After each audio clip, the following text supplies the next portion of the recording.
Morning world, it's 8:30 in the morning on the 2nd of December 2015. The moon is currently at 29 degrees of Leo. At 10 past 10 this morning it moves into Virgo, and the void moon that we're at the end of will end.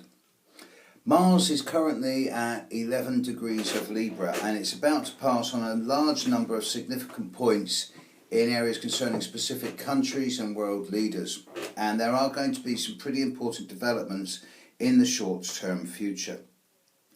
In any particular order, Mars is about to pass on the son of David Cameron, who today is calling for a debate and a vote in the British Parliament as to whether to bomb Syria. He's going to bomb the capital of ISIS, Islamic State, although a year ago he was quite happy to bomb the opponents of IS, President Assad in Syria. He can't seem to make his mind up whom he wants to bomb, and I do believe that this is the straw that breaks the camel's back for David Cameron, and that this is his Tony Blair moment, and that in years to come, although he's seeking to be remembered as Churchill, he will be remembered as someone who cannot make his mind up and decide what he wants to do, and as a result will go down in history as someone who is just another bumbling British Prime Minister.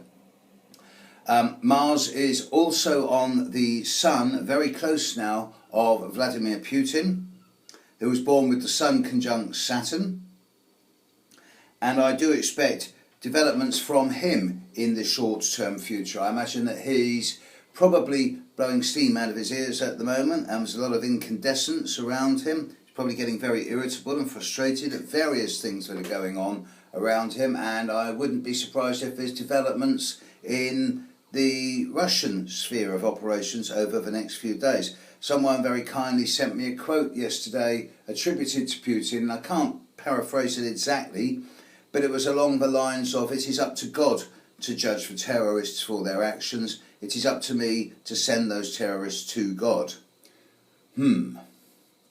At which point I would counter that with a quote from Gandhi that says, "If you insist on taking an eye for an eye, then everyone will end up blind."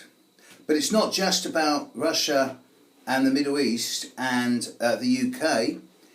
I must also draw attention to the fact that Mars in the sky is now squaring the USA Sun, and is conjuncting the USA Saturn. Of course, the USA was born on the 4th of July 1776, I think, 10 to 5 in the evening in Philadelphia, and that gives it an exact Sun square Saturn.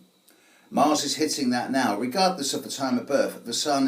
Mars is hitting the USA Saturn square Sun now, so I do expect some type of development concerning the structures, boundaries and authoritarian rule of the USA in the short-term future as well. I think there's going to be a lot of developments in this coming week to 10 days until Mars has cleared opposition to Uranus and the degrees that Uranus is occupying, and that won't be until about the new moon on the 11th of December at 19 degrees Sagittarius.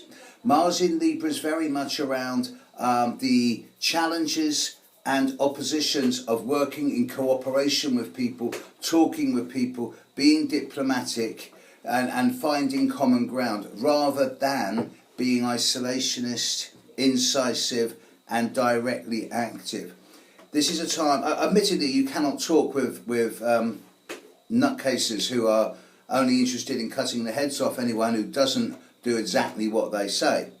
But rather than drop bombs on them and alienate whole generations of youth for the long-term future and kill lots of innocent people in their houses, why not send in specialist troops? Why not send in the hardcore? That would seem to work. So with Mars as it is now, the world's in a state of heightened tension. It's the end of the Uranus-Pluto square. It's going to affect countries and people all over the world in the coming week and a half. We're still on incredibly high alert, and as far as I can see, I'm doing my best to stay low for the coming week and a half, and I suggest that most of you do too. Practice being Teflon coated. Don't get involved. Don't let your buttons get pushed, which seems to be almost a daily litany from me in my readings to clients at the moment, I'm saying that a good 30% of people right now are getting their buttons pushed, and the hardest thing to do is exactly what is being asked of them, and that is to smile at people, walk away and say, look, we'll sort this out next week, but for now I'm not going to buy it. And that seems to be the main theme of this week. So still stay Teflon coated, stay low, don't let your buttons get pushed. See where we stand in a week's time. More tomorrow. Have a good day. Moon's in Virgo from 10 past 10. New energies in town. Bye now.